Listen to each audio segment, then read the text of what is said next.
Bismillahirrohmanirrohim. Sampurasun akang teteh. Ngalajengkeun deui materi aksara Sunda nyaeta bagian rarangken. Rarangken dina aksara Sunda salah sawiosana teh aya anu disebat pangwisad disimbolkeun ku simbol garis miring 2 condong ka belah kenca. Gunana pikeun nambahan sora H dina tiap aksara ngalageuna.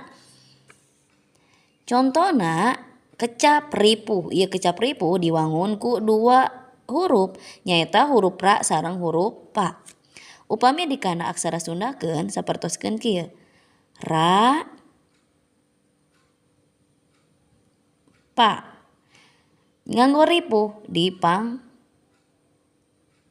hulukeun ri ieu nganggo panyuku teras nganggo sora H dibacana janten ripuh. Rarangken nomor kadua aya pamae. Biasana disimbolkeun ku siga angka 3 tapi aya nyurilikan ka pengker. Gunana pikeun ngaleungitkeun vokal A dina tiap aksara ngalageuna.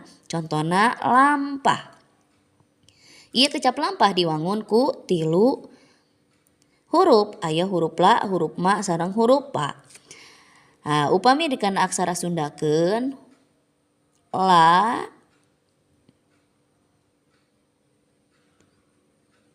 ma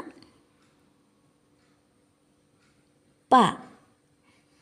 Lam ieu la ieu ma paehan. Makna huruf vokal A na dina huruf ma. Janten lam ieu pa. Nganggo H lampah. Hatur nuhun.